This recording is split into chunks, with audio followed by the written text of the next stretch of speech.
Deuxième réquisitoire du procureur général près la Cour de cassation contre Constant Moutamba, ministre de la Justice, pour ses propos tenus devant le palais de justice en début de semaine. La République démocratique du Congo a enregistré 30 nouveaux cas confirmés de la Mpox à la prison centrale de Ndolo, selon le rapport de l'Institut national de la santé publique publié le mercredi 28 mai. Pour lutter contre cette variole du singe, les élèves de l'école primaire A2 des Limétiers ont été sensibilisés sur les mesures préventives. Au Nigeria, le bilan des victimes des inondations qui ont touché mercredi soir 28 mai la ville de Mokwa dans les centres du pays s'est encore alourdi, passant à au moins 115 morts, a indiqué ce vendredi un porte-parole de service de secours. Madame, Monsieur, c'est l'heure du journal sur Télé 50. Merci de nous suivre. Le ministre d'État en charge de la justice est de nouveau dans les collimateurs de la justice. Après le dossier sur la construction d'une maison d'arrêt à Kisangani, le garde des Sceaux congolais est visé par le procureur général près la Cour de cassation au sujet de ses propos récemment tenus devant le personnel de son cabinet. Ce vendredi, Firmin Vondé a saisi à travers un réquisitoire le bureau de l'Assemblée nationale pour solliciter la levée des immunités du patron de la justice. Pour en parler, nous sommes en ligne avec Christian Kalonji depuis le Palais du Peuple. Christian, bonsoir. Quels sont les contours de ce nouveau réquisitoire lu devant la représentation nationale ce vendredi? Il faut d'abord noter qu'il s'agit d'un deuxième dossier qui n'a rien à voir avec le tout premier pour lequel les élus se sont déjà prononcés en plénière hier jeudi, autorisant ainsi l'ouverture d'une instruction judiciaire à charge du ministre d'État en charge de la justice, M. Constant Moutamba. Cette fois, c'est un nouveau dossier. Eh bien, il concerne justement ses propos tenus devant le personnel de son cabinet, qualifié par le procureur général près la Cour de cassation, M. Firmin Vondé, des propos outrageants, d'après le réquisitoire qui a donc été lu devant les élus nationaux ce vendredi. Eh bien, une commission sera donc mise en place pour pouvoir examiner de fond en comble ce réquisitoire avant que la plénière ne puisse se prononcer. C'est donc ça, donc la procédure qui doit être respectée conformément au règlement intérieur de la Chambre basse du Parlement. Et les ministres et le procureur devront à nouveau se présenter devant la commission pour pouvoir apporter suffisamment de données relatives à ce nouveau dossier. Eh bien, c'est donc un dossier à suivre depuis l'Assemblée nationale. Christian Kalonji pour le compte de Télé 50. Merci Christian Kalonji pour toutes ces précisions. Le Mauritanien Sidi Ould Tah a été élu président de la Banque africaine de développement avec 76% de voix. À ce poste prestigieux, il succède au Nigérien Akunyumi Adesina. L'élection s'est déroulée à Abidjan, siège de l'institution. Côté congolais, le ministre des Finances Doudou Fwamba, vice-président de l'organisation de l'élection, a salué le déroulement de ce scrutin avant de s'entretenir avec l'ambassadeur de la RDC en Côte d'Ivoire. La République islamique de Mauritanie a remporté l'élection à la présidence de la Banque africaine de développement, dévançant la République de la Zambie avec un score de 48,41%. Cette victoire a été obtenue sans les reports de voix du candidat sénégalais Amadou Hott, qui a maintenu sa candidature jusqu'au terme du processus électoral. Doudou Fwamba Likonde Libota, vice-président de l'organisation de l'élection, a salué les bons déroulements du scrutin, conduit dans un esprit de transparence et de responsabilité, malgré un contexte marqué par des tensions entre certains États membres. Cette élection marque un tournant significatif dans la gouvernance de l'institution, consolidant les rôles croissants de la Mauritanie dans les instances panafricaines. Lors de ces assises, le ministre Doudou Fwamba a échangé avec le responsable de la Banque des développements d'Afrique australe et a sollicité l'expertise de cette structure pour accompagner les gouvernements dans l'élaboration d'une stratégie de mobilisation des financements sur les marchés internationaux.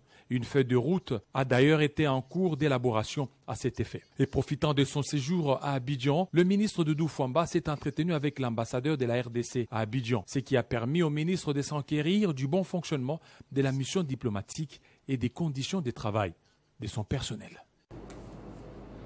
Table ronde au ministère des Affaires sociales, Action humanitaire et solidarité nationale. La ministre Nathalie Aziz Amounana a activé la diplomatie humanitaire avec les députés du Parlement européen pour aborder la question des inondations, des déplacés internes et de la situation humanitaire sur toute l'étendue du territoire national. Diplomatie humanitaire activée par la ministre des Affaires sociales, Action humanitaire, solidarité nationale, Nathalie Aziz Amounana, sur la situation humanitaire en République démocratique du Congo. Ce mercredi 28 mai 2021, une forte délégation des députés européens a été reçue par la ministre. Ensemble, ils sont passés en revue la situation des femmes violées, des enfants dans les camps des déplacés et des déplacés internes en République démocratique du Congo et voir dans quelle mesure l'Union européenne pourra apporter son soutien aux actions humanitaires entreprises par Nathalie Aziz Amounana. Saisissant la balle au bon, la ministre Nathalie Aziz Amounana a mené son plaidoyer sur l'ouverture du couloir humanitaire dans les zones occupées par les rebelles, la prise en charge digne et une solution durable pour les déplacés internes, tout en présentant succinctement la situation humanitaire allant des inondations à Kinshasa, passant par les pluies diluviennes dans la capitale et dans d'autres provinces de décembre 2024 à mai 2025. Nous faisons appel à la solidarité de nos partenaires internationaux, en particulier vous, l'Union européenne. Votre contribution sera déterminante pour renforcer ces actions humanitaires. Elle permettra également d'améliorer l'accès aux soins médicaux, à l'eau potable, à la nourriture, ainsi qu'à l'éducation.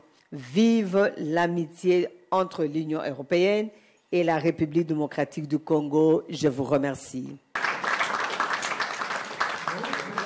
La délégation du ministère des Affaires sociales, Action humanitaire, Solidarité nationale a sollicité du Parlement européen l'appui substantiel pour la prise en charge des enfants vulnérables, l'accompagnement du Parlement européen dans l'application de la loi humanitaire qui ne doit pas s'écarter du droit international, leur expérience étant sollicitée. Tous ces efforts fournis par Nathalie Aziz Amounana dans les secteurs humanitaires sont salués par la chef de la délégation des députés du Parlement européen, Hilde Votmans. On est ici pour donner le soutien au ministre des Affaires sociales pour le boulot qu'elle fait. On aimerait vraiment qu'on puisse continuer à travailler ensemble parce qu'on est là à côté de vos peuples et de vos pays. Merci. La ministre des Affaires sociales, Action humanitaire, Solidarité nationale plaide pour que l'amitié Union européenne et la RDC fassent preuve de solidarité concrète afin de soulager la souffrance des peuples meurtris et de construire un avenir plus rassuré. Débuté le 19 mai dernier, la formation des analystes des missions d'observation électorale citoyenne vient de se clôturer ce vendredi 30 mai. Objectif, consolider les succès de l'observation citoyenne à travers les développements des capacités des membres des organisations bénéficiaires, de renforcer les capacités et constituer un corps d'analystes au sein du PACONEC, projet d'appui à la Coalition nationale pour l'observation électorale au Congo.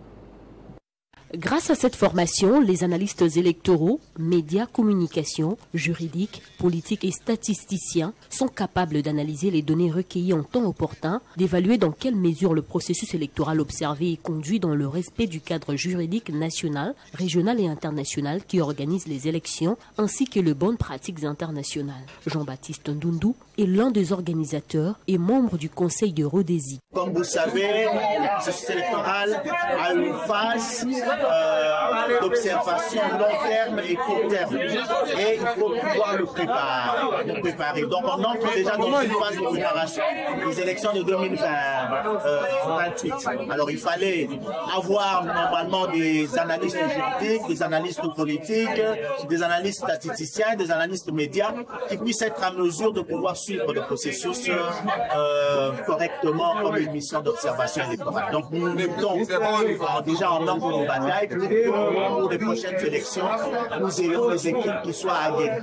Cette session organisée par la CREC, Coalition pour les réformes électorales, avec son partenaire technique DRI en faveur des membres de la société civile. L'une des bénéficiaires, Laetitia Loutete, membre du Rien sans les femmes, a exprimé sa reconnaissance aux organisateurs. C'était vraiment une session intéressante parce qu'on a appris plusieurs méthodes et surtout qu'on peut participer comme acteur dans le développement du processus électoral dans notre pays. Remise des certificats de fin de formation à tous les participants a sanctionné cette activité. Oui, je viens. Comme annoncé mercredi dernier par l'inspecteur général de police nationale congolaise, le commissaire divisionnaire principal Philémon Mouchiliav, lors de la réunion d'orientation avec ses inspecteurs, des équipes d'inspecteurs de la police étaient dans les 4 districts de la ville de Kinshasa. Mission contrôler et évaluer les unités de la police des circulations routières et de la police territoriale. Defuna, Lukunga, en passant par Moamba et Tchangou, les hommes du général Patience Mouchidiav ont respecté scrupuleusement les consignes données par le patron de l'inspection générale de la police. La fermeté, l'intégrité, l'impartialité ont été au rendez-vous face aux différents cas de violation des droits humains, arrestations arbitraires et les tracasseries de la police de circulation routière rencontrées sur terrain. Les contrôles des cachots, libération des détenus arrêtés arbitrairement, vérification des taxations des amendes transactionnelles, la mise en œuvre du code de la route, les inspecteurs du général Patience Mouchidiav ont passé en revue ces dispositions partout où ils sont passés. La population quinoise, ravie de la présence des hommes du général Patience sur terrain, l'encourage à multiplier ce genre d'activités afin de rétablir les mariages entre la population et la police. Nous qui sommes à l'inspection générale, nous devons prêter main forte non seulement au vice-premier ministre, ministre de l'Intérieur, Sécurité, mais nous devons aussi prêter main forte au commissaire général de la police nationale congolaise pour que cette police exécute les instructions du commissaire général de la police nationale congolaise. Il faut noter que depuis son avènement à la tête de l'IGPNC, le général Patience Mouchidiav s'est donné comme objectif de combattre les antivaleurs au sein de ses services afin de redorer l'image de la police nationale congolaise. On va parler du projet du chef de l'État, Félix Tshisekedi, dénommé « Pas d'école publique sans pupitre ». Aujourd'hui, c'était les tours des écoles Bitabé, Institut Lobiko et Liti Massina, situées dans la commune de Massina sur l'avenue Roi-Baudouin.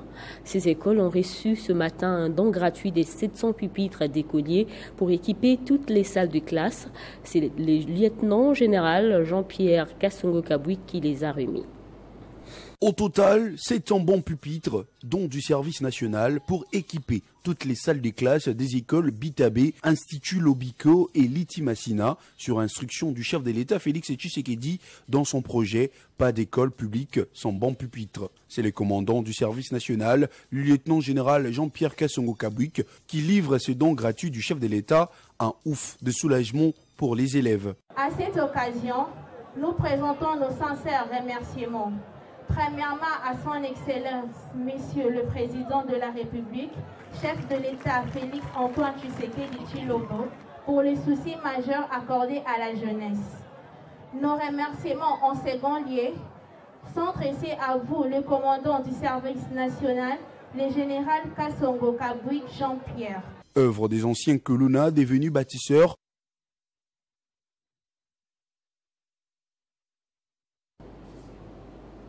En santé, la capitale Kinshasa demeure particulièrement touchée avec 88 nouveaux cas signalés de la Mpox en une semaine, dont une grande partie dans les milieux carcéraux, d'après le rapport publié il y a 2 jours par l'Institut national de santé publique. Pour prévenir la propagation en milieu scolaire, les élèves sont appelés à adopter un comportement préventif et sensibiliser aussi leurs proches. C'est l'un des messages forts lancés par les enseignants lors de la journée de sensibilisation contre cette maladie ce vendredi à l'école primaire d'application 2 de la commune des Limités. La lutte contre la Mpox en République démocratique du Congo devient une affaire de tous et tout le monde s'inscrit dorénavant dans l'optique de barrer une fois pour toutes la route à cet ennemi commun. Les cas de l'école primaire d'application EPA2 délimité de la directrice Bibi Chimboma. En vue de limiter la circulation de la maladie en République démocratique du Congo, particulièrement à Kinshasa, les acteurs éducatifs de la province éducationnelle de Kinshasa-Moamba se sont engagés ce vendredi avec un message fort de sensibilisation. Selon ces acteurs éducatifs, le secteur de l'éducation s'intéresse à cette question de santé publique à cause notamment du regroupement important d'enfants en milieu scolaire et le risque des contaminations et des propagations. Vous aviez vu aujourd'hui, nous avions sensibilisé les enfants, les enseignants sur la Mpox.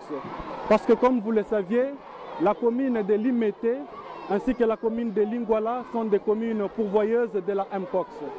Alors, nous avions compris que le secteur éducatif doit se mobiliser face à cette épidémie afin de le contrer. Parce qu'il y a risque de propagation de la maladie en raison d'un nombre important d'enfants en milieu scolaire. On prépare à cette sensibilisation les autorités scolaires, les enseignants, les élèves et autres cadres de la province éducationnelle de Kinshasa-Moamba. Après cette sensibilisation, les élèves et autres corps sont appelés à adopter un comportement préventif et sensibiliser leurs proches. Ce programme de sensibilisation concerne bien les écoles des communes de Limete et Lingwala.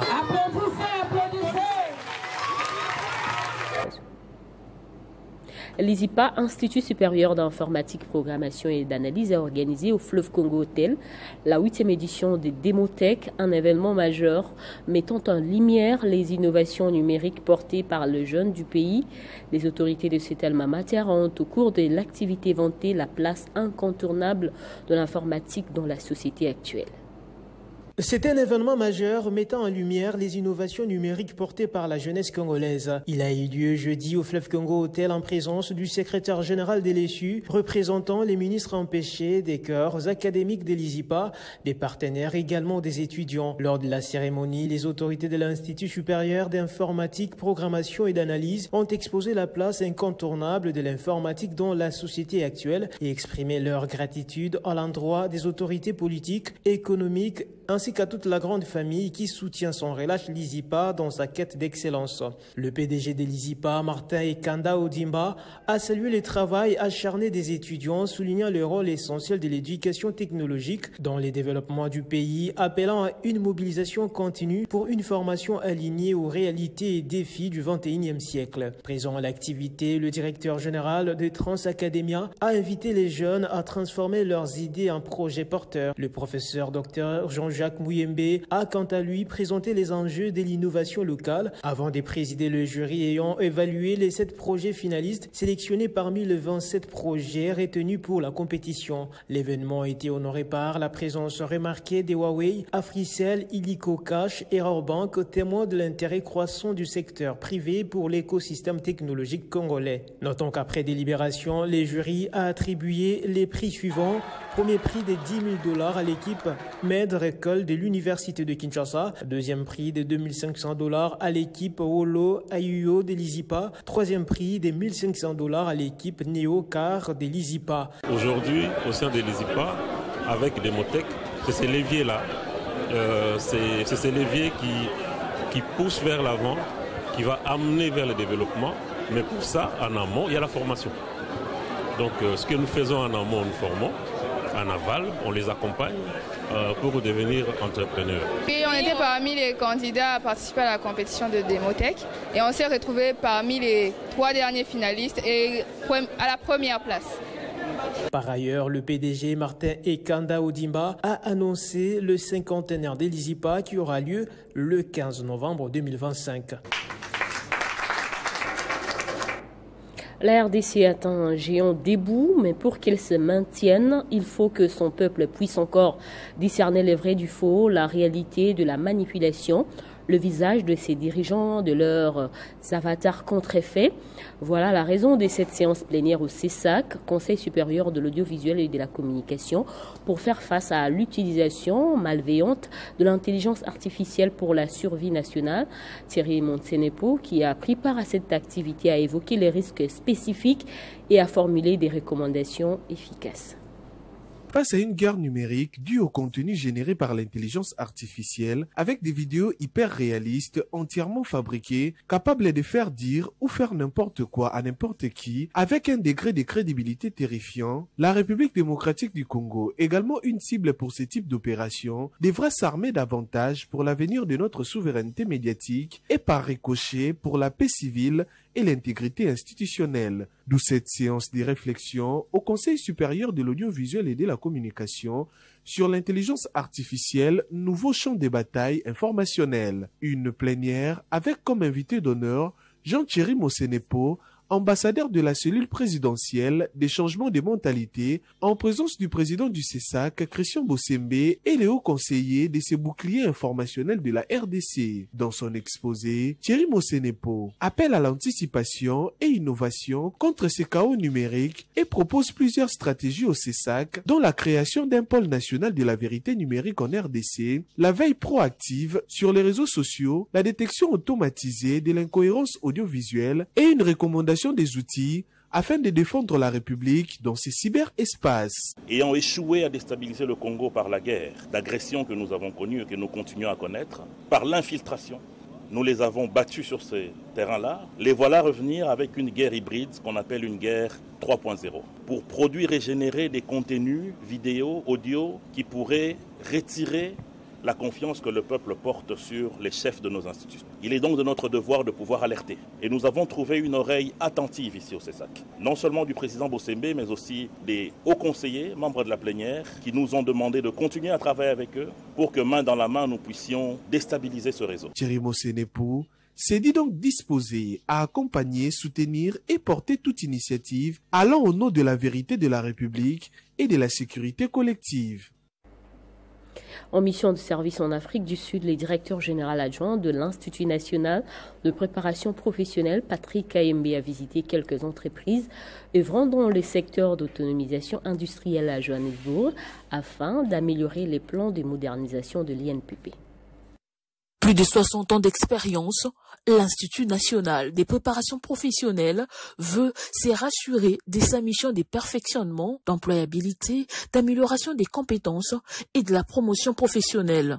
C'est dans ces cadres que son directeur général adjoint, Patrick Kayembe Sompi, a été l'invité d'honneur de l'entreprise Festo en Afrique du Sud, spécialisée dans le domaine d'automatisation industrielle. Accompagné du directeur provincial INPP au Katanga, le DGA de l'INPP a visité tous les compartiments de l'entreprise, la qualité du travail, l'innovation dans le secteur de l'industrie et l'essentiel du travail réalisé par Festo. Les rencontres ont été très intéressantes.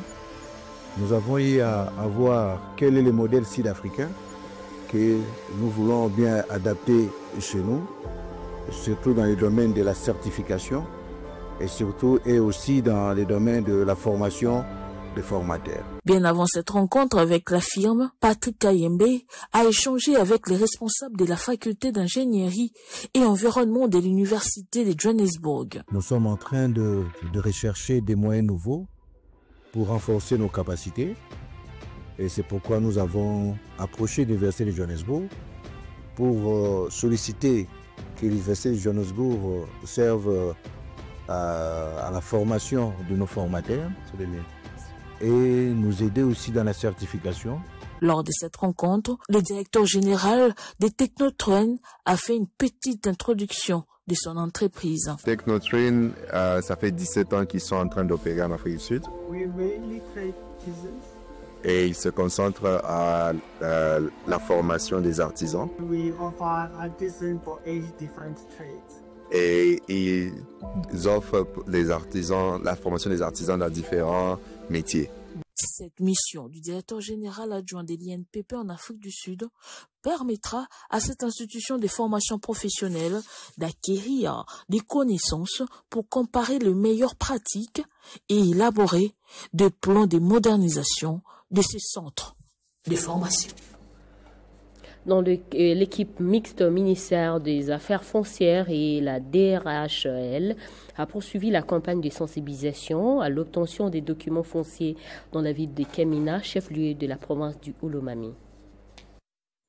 La campagne de sensibilisation à l'obtention des documents fonciers s'est poursuivie encore par le ministère des Affaires foncières et la direction des recettes du Olomami, DRHL en sigle. Signalons que ces activités se déroulant sous le haut patronage du gouverneur de Provence, l'honorable Banza Molomé Marmont, ont été d'abord déployées par la grande équipe forte à la sensibilisation sur l'espace du petit marché Kilongo au quartier RVA.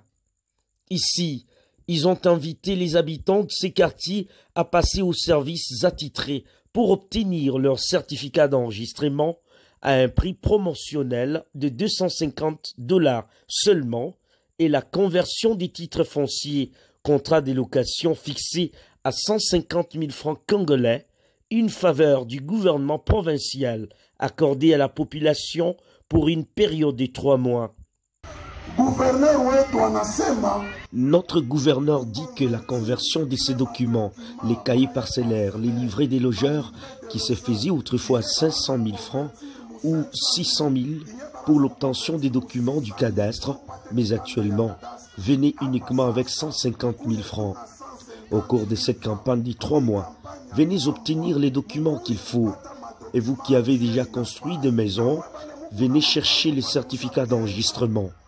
Et ces certificats d'enregistrement qu'on paye à 1 500 000, voire 2 millions de francs congolais, mais aujourd'hui, si vous apportez 713 000 francs, vous allez obtenir votre certificat d'enregistrement. Dans le cadre de son engagement résolu en faveur de la paix et de l'unité nationale, l'Assemblée provinciale du Haut-Katanga a posé un acte fort de solidarité.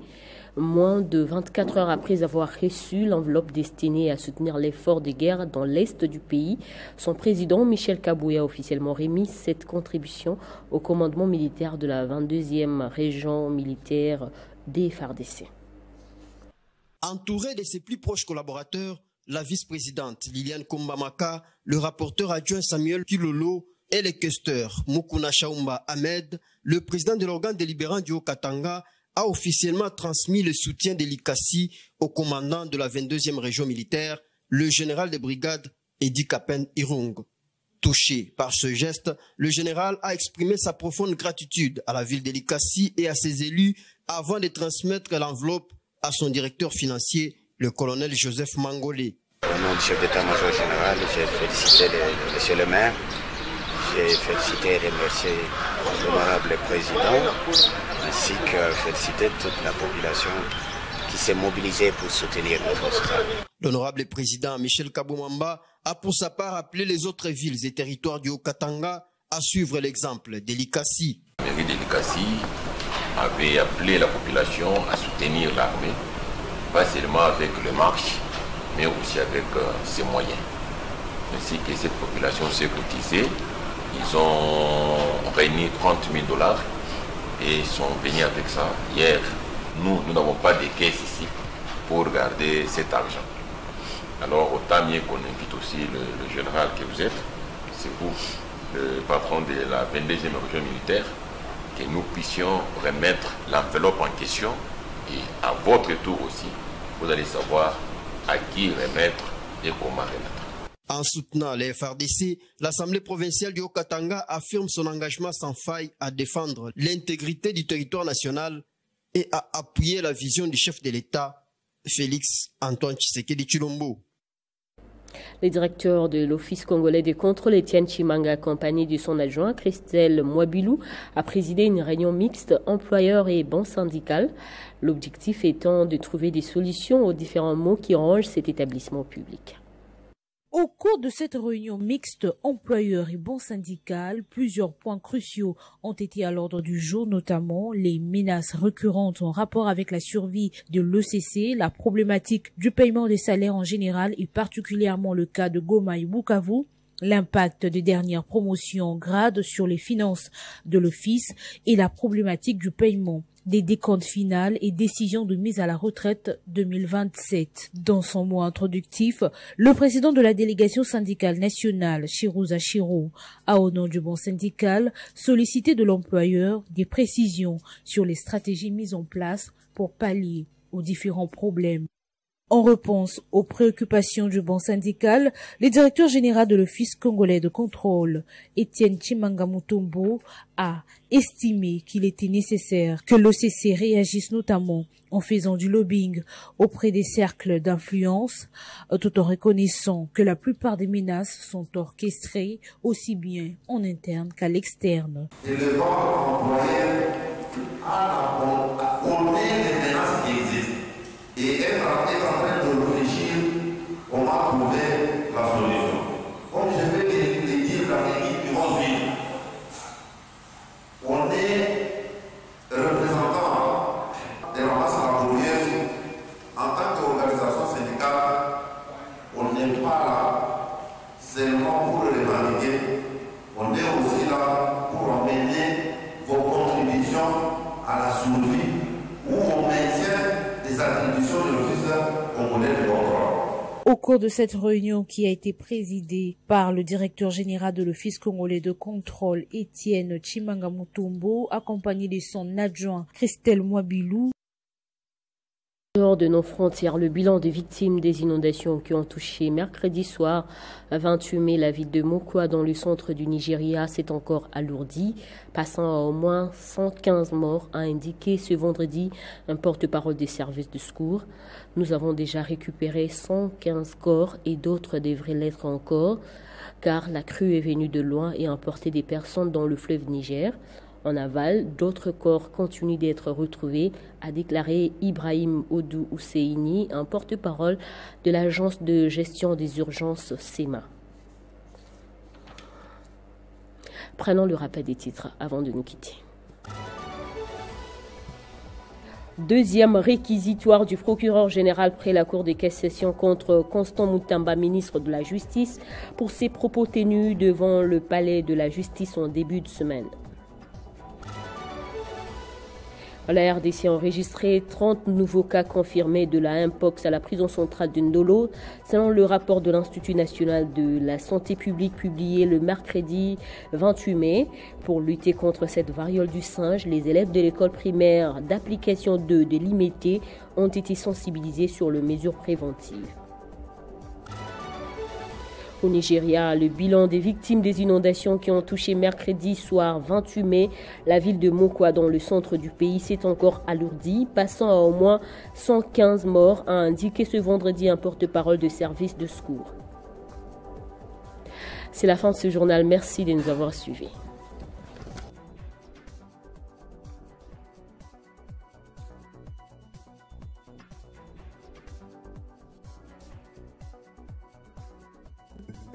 Retrouvez toute l'actualité en continu sur www.tele50.cd.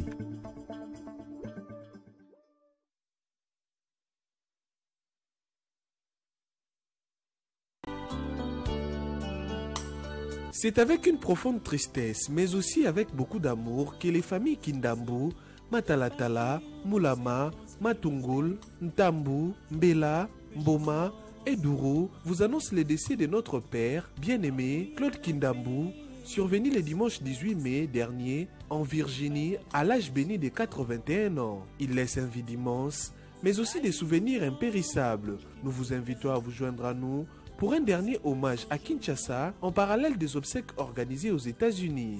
La cérémonie se tiendra ce dimanche 1er juin 2025 à 16h sous les chapiteaux des GB, commune d'Engaliema. Votre présence sera pour nous un précieux réconfort. Communiqué signé les familles Mboma et Douro. Il y a une louange qui ne s'éteint